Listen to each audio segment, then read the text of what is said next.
Okay, तो अगर हम देखते हैं तो यहाँ पे क्या हो गया, केवल और केवल ये क्या बचेगा, इसके अंदर पॉजिटिव चार्ज, और this positive charge is because of the positive charge proton. ठीक है, तो इसीलिए जो हाइड्रोजन के अंदर केवल क्या बचा, प्रोटॉन बचा, और कुछ है ही नहीं, न्यूट्रॉन भी इसके अंदर नहीं है। तो ये बचा क्या, एटलीस्ट ये है ही प्रोटॉन। तो हाइड्रोजन के H प्लस को हम क्या बोलते हैं, प्रोटॉन। H प्लस को ही हम बोल देते हैं इट इज अ प्रोटॉन। आप इस चीज को याद रखेंगे, प्रोटॉन को डिनोट करते हैं H प्लस से। ठीक है, इतना हो गया। तो अब सबसे पहली प्रॉपर्टी जो हमारे पास है वो है चार्ज ऑफ H प्लस, यानी चार्ज ऑफ प्रोटॉन, है ना। चार्ज ऑफ प्रोटॉन कितना होता है, जरा देखिए, जो एब्सोल्यूट चार्ज ऑफ प्रोटॉन है दैट इज, देखिए अभी हमने बात किया था कि जो प्रोटॉन है वो क्यों है, just it neutralise the electron. तो अगर प्रोटॉन इलेक्ट्रॉन को न्यूट्रलाइज कर रहा है दैट मीन्स इसके पास सेम उतना ही चार्ज होना चाहिए जितना एक इलेक्ट्रॉन के पास होगा, और वो चार्ज अपोजिट होगा, है ना। तो उसके पास जो चार्ज था यहाँ पे भी क्या होगा, 1.6 इंटू 10 टू द पावर -29। ठीक है,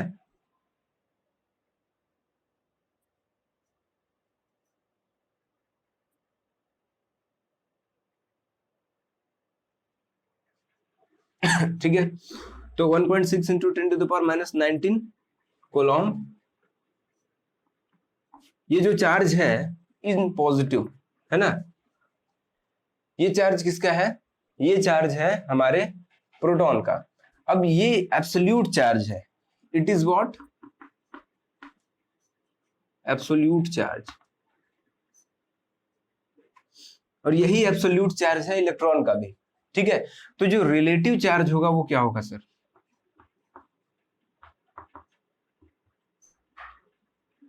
रिलेटिव चार्ज जो हम लेते हैं दैट इज कि हमने इलेक्ट्रॉन का कितना लिया था, इलेक्ट्रॉन का लिया था -1, तो इसका क्या हो जाएगा, +1। बस इतनी सी बात आपको याद रखनी है in case of charge.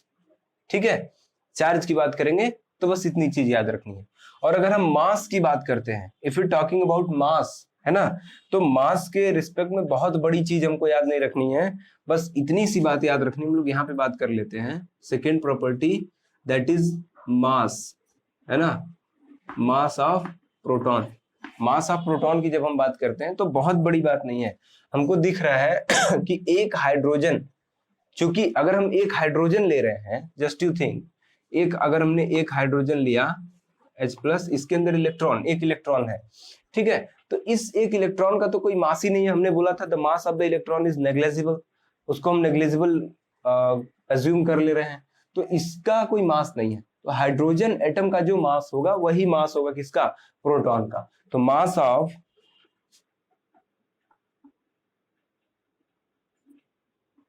Hydrogen atom equal to mass of proton, ये बात हमको याद रखनी है।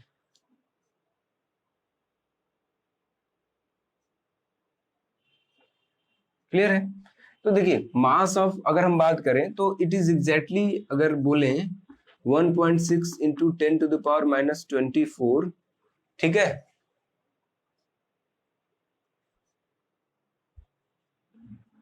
1.6 इंटू 10 टू द पावर -24 इन ग्राम, ठीक है, इट इज द क्या बोल सकते हैं हम, एब्सोल्यूट मास।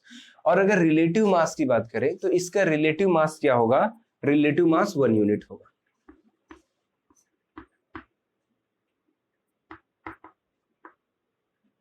क्योंकि mass of the hydrogen atom हमने पीछे कितना लिखा था, एक, mass equal to mass of the proton. तो मास ऑफ द, अगर हाइड्रोजन एक है तो मास ऑफ द प्रोटॉन भी क्या होगा, 1। तो रिलेटिव मास क्या आ गया,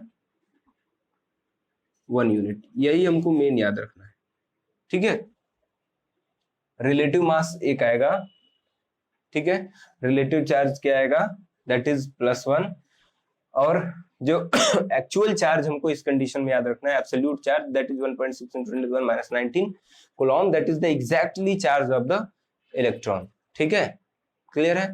तो यहाँ पे हम लोगों ने क्या अभी देख लिया, कैरेक्टरिस्टिक्स ऑफ इलेक्ट्रॉन हो गया हमारे पास, नेक्स्ट कैरेक्टरिस्टिक्स ऑफ हम लोगों ने क्या देखा, कैरेक्टरिस्टिक्स ऑफ इलेक्ट्रॉन, उसके बाद हम लोगों ने देखा डिस्कवरी ऑफ प्रोटॉन, और अगेन हम देख चुके हैं कैरेक्टरिस्टिक्स ऑफ प्रोटॉन। अभी जो अगला हमको देखना है दैट इज कि डिस्कवरी ऑफ न्यूट्रॉन। ठीक है, डिस्कवरी ऑफ न्यूट्रॉन क्यों हुआ, कैसे हुआ, और ये चीजें क्या है। ओके, तो अभी हम लोग देखेंगे डिस्कवरी ऑफ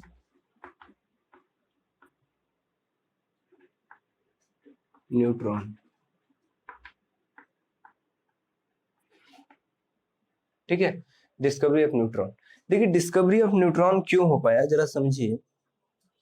जब तक हम लोग हाइड्रोजन के साथ डील कर रहे थे, है ना, when we are deal with hydrogen, तो हमें ये मिल रहा था कि हाइड्रोजन के अंदर तो एक ही इलेक्ट्रॉन है, एक ही प्रोटॉन है, तो उसका इलेक्ट्रॉन और प्रोटॉन के हिसाब से हम लोग बात कर ले रहे थे।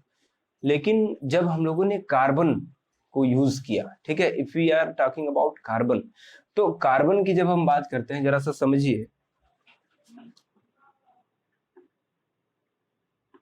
कार्बन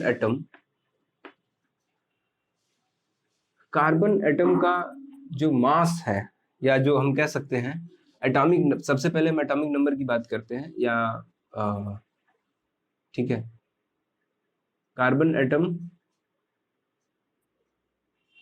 इसको C से डिनोट करते हैं, और इसका जो एटॉमिक नंबर है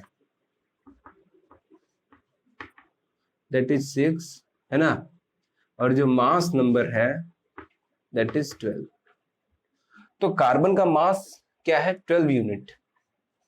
मास कितना हो गया, 12 यूनिट यानी कि ये रिलेटिव मास है विथ हाइड्रोजन, तो ये 12 हाइड्रोजन के बराबर क्या होगा, एक कार्बन का मास होगा।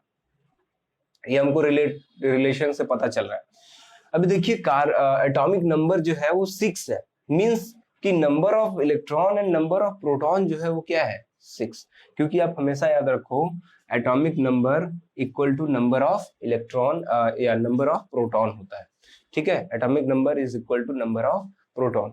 या अगर हम ध्यान से देखें, अभी ये सब चीजें आपको धीरे धीरे चैप्टर जैसे जैसे आगे बढ़ेगा समझ में आती जाएंगी। हम लोग स्ट्रक्चर के थ्रू जरा समझने की कोशिश करते हैं। इफ यू टेकिंग द, अगर हम बनाना चाहें कि एक कार्बन का स्ट्रक्चर, तो ये है, एक इलेक्ट्रॉन, दो इलेक्ट्रॉन, 1 2 3 4 इलेक्ट्रॉन। ठीक है, तो टोटल इलेक्ट्रॉन कितने हैं, 1 2 3 4 5 6।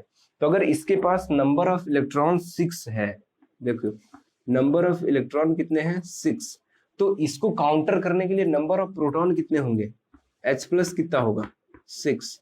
ठीक है, तो इलेक्ट्रॉन का जो मास है वो हम क्या लेते हैं, इसको 0 ले लेंगे बिकॉज इट इज निग्लेजिबल। लेकिन जो हाइड्रोजन यानी जो पॉजिटिव या जो प्रोटॉन का चार्ज है वो कितना लेते हैं हम, 6 यूनिट। तो एक्चुअल में कार्बन का जो मास है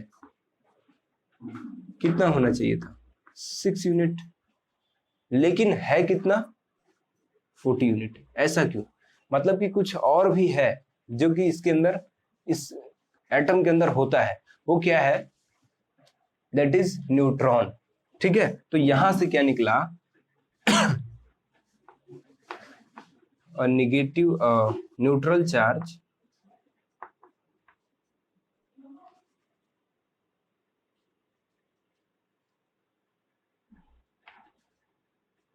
neutron are present in the nucleus of atom। ठीक है, तो एक क्या है, न्यूट्रल चार्ज, न्यूट्रॉन जिसके ऊपर अपना कोई चार्ज नहीं है। ठीक है, कहां पे प्रेजेंट होगा, न्यूक्लियस के अंदर। तो यानी कि इसके न्यूक्लियस में अभी हमने जब चैप्टर स्टार्ट किया था तब भी बात हुई थी, nucleus contain neutron and proton. ठीक है, तो न्यूट्रॉन यानी कि जो बाकी जो 6 यूनिट जो बढ़ रहा है, 6 यूनिट होने के बाद 12 यूनिट है, तो जो 6 यूनिट बढ़ रहा है actual it is the mass of neutron. तो न्यूट्रॉन कितने होंगे, 6 न्यूट्रॉन हो जाएंगे, तो 6 यूनिट न्यूट्रॉन का हो जाएगा, दैट इज 6 दूना 12। ठीक है, अभी हम मास देखेंगे न्यूट्रॉन का। तो न्यूट्रॉन है जो कि कहां पे प्रेजेंट है, न्यूक्लियस के अंदर। तो next we have that we are going to study characteristics of neutron. Okay, तो next we have characteristics of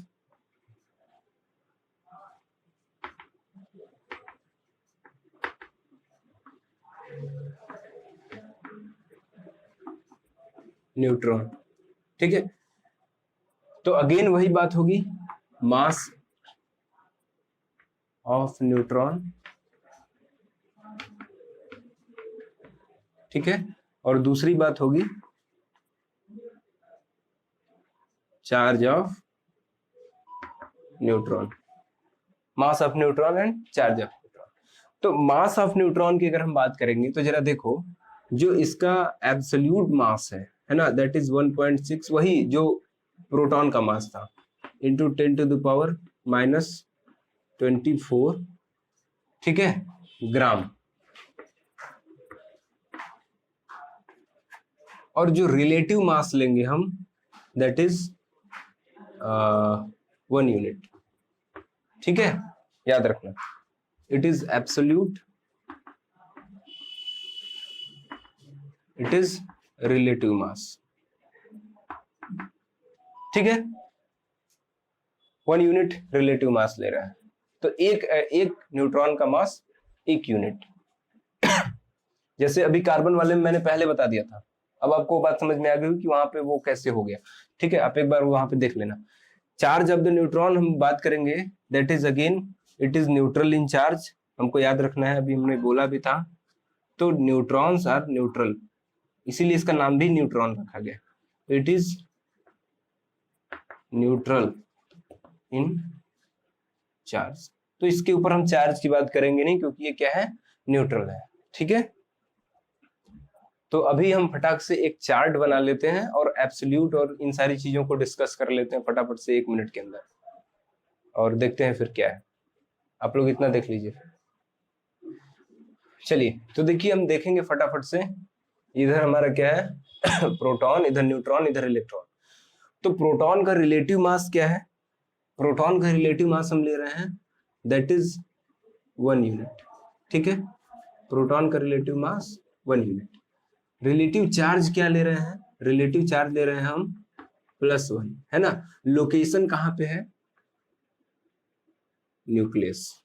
ठीक है, न्यूट्रॉन का रिलेटिव मास क्या ले रहे हैं, दैट इज अगेन 1।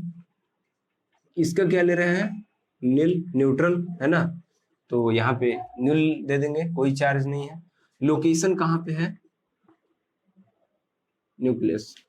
इलेक्ट्रॉन का रिलेटिव मास हम क्या ले रहे हैं, दैट इज 1/1840 यूनिट, यानी कि बहुत ही कम। ठीक है, और जो रिलेटिव चार्ज है वो क्या ले रहे हैं, नेगेटिव। ठीक है, -1। और जो कहां पे है sir, around the nucleus, around the, यानी न्यूक्लियस में नहीं है, न्यूक्लियस के बाहर है। ठीक है, अराउंड द न्यूक्लियस। ठीक है, तो यहाँ पे हम लोग को क्लियर हो गया है कि what is the relative mass, relative charge of the fundamental particles, वो कहाँ पे हैं। ठीक है, और डिस्कवरी किसने करी। ठीक है, न्यूट्रॉन की डिस्कवरी किसने करी, ये सारी बातें हो चुकी हैं। ठीक है, तो इलेक्ट्रॉन की डिस्कवरी किसने करी, जे थॉमसन। ठीक है, प्रोटॉन की डिस्कवरी किसने करी, ई गोल्डस्टीन। न्यूट्रॉन की डिस्कवरी किसने करी, चैडविक। ठीक है, चैडविक। न्यूट्रॉन की डिस्कवरी बताया कि नहीं बताया मैंने, न्यूट्रॉन की डिस्कवरी किसने करी, चैडविक। प्रोटॉन की डिस्कवरी किसने करी, ई गोल्डस्टीन। ठीक है, इलेक्ट्रॉन की डिस्कवरी किसने करी, जे थॉमसन। ठीक है, तो ये तीनों डिस्कवरर हैं जिन्होंने फंडामेंटल पार्टिकल्स को खोजा। क्लियर है, तो अभी हमारा जो हिस्टोरिकल पार्ट था इस चैप्टर का वो कंप्लीट हो चुका है। अभी नेक्स्ट जो हम लोग देखेंगे वो, अब हम लोग देखेंगे कि इस फंडामेंटल पार्टिकल्स को, तीनों जो फंडामेंटल पार्टिकल्स हैं, इसको, इसकी डिस्कवरी के बाद अब साइंटिस्ट इस काम पे जुट गए कि ये तीनों किसी एटम के अंदर किस तरीके से ऑर्गेनाइज है ना, किस तरीके से ये एटम के अंदर प्रेजेंट है, कहाँ पे और कैसे, ठीक है, ये सारी बातें चलेंगी। तो गाइज तब तक के लिए आप लोग पढ़ाई करते रहिए और अगले लेक्चर का वेट कीजिए, और फटाफट से गाइज जाकर के चैनल को लाइक कीजिए, सब्सक्राइब कीजिए और जितना हो सके शेयर कीजिए। थैंक यू, जय हिंद।